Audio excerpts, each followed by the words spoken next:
kita nak teruskan, kita dapatkan sedikit perkembangan di program Madani Rakyat di Perak sekarang, di Lumut, bersama rakan saya Fairuz yang saya kira sudah pun bersedia untuk kita mendapatkan perkembangannya di sana. Fairuz, kalau sudah bersedia silakan.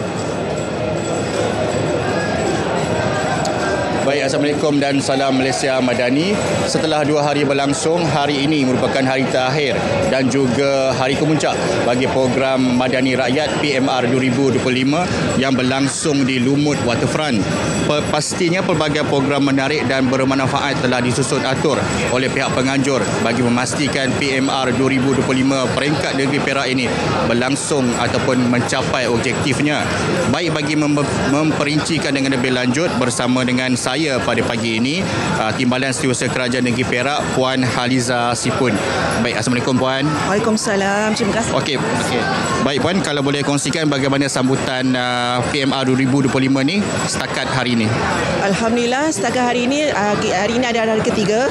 Setakat 2 hari yang telah dilaksanakan PMR, sambutan pengunjung sangat memberangsangkan. Untuk hari pertama kita telah menerima pengunjung seramai 45,000 orang lebih. Hari kedua 77,000 lebih, dan total untuk 2 hari lebih kurang 122,000 orang pengunjung. Jadi sambutan memang sangat menggalakkan. Okey Puan, apakah yang ingin ditonjolkan oleh Kerajaan Negeri Perak kepada rakyat melalui penganjuran program Madani Rakyat 2025 ini? Okey, untuk program kali ini kita nak menunjukkan sinergi di antara kerajaan negeri dan juga kerajaan persekutuan, di mana banyak program yang telah kita laksanakan, antaranya lebih 200 pameran daripada agensi kerajaan dan program bersama dengan TLDM, komuniti nelayan dan juga segmen keagamaan. Dan kita juga nak menunjukkan dari segi Perak perancangan jangka panjang negeri Perak dan 5 nod pembangunan negeri Perak. Kita ada AHTV, kita ada KIGIP, kita ada Silver Valley Technology Park, kita ada Lumik dan juga kita ada Perak Halal Industrial Park. Ini yang kita nak tonjolkan untuk dipertontonkan kepada rakyat di sana. Okey Puan, hari ini dimaklumkan merupakan hari terakhir ataupun majlis penutupan yang akan disempurnakan oleh Perdana Menteri Datuk Seri Anwar Ibrahim. Kalau boleh Puan ulaskan sedikit.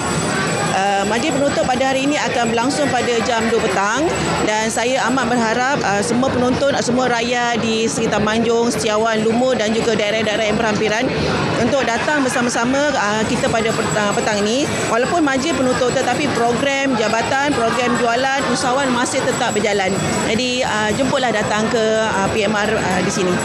Okey Puan, soalan terakhir saya, apakah mesej Puan pada orang ramai di luar sana yang masih lagi berpulang untuk hadir ke program Madani Rakyat 2025 yang berlangsung di Lumut Waterfront ini?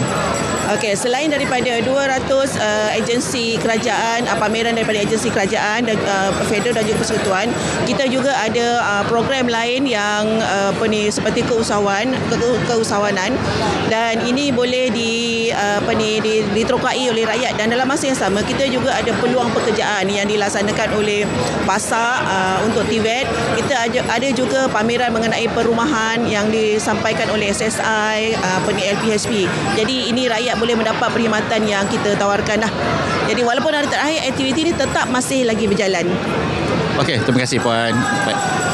Baik, kepada anda yang berada di sekitar Lumut dan juga di luar daripada Lumut, jangan lepaskan peluang untuk datang beramai-ramai untuk memeriahkan majlis ataupun program Madani Rakyat 2025 peringkat negeri Perak yang berlangsung di Lumut Waterfront.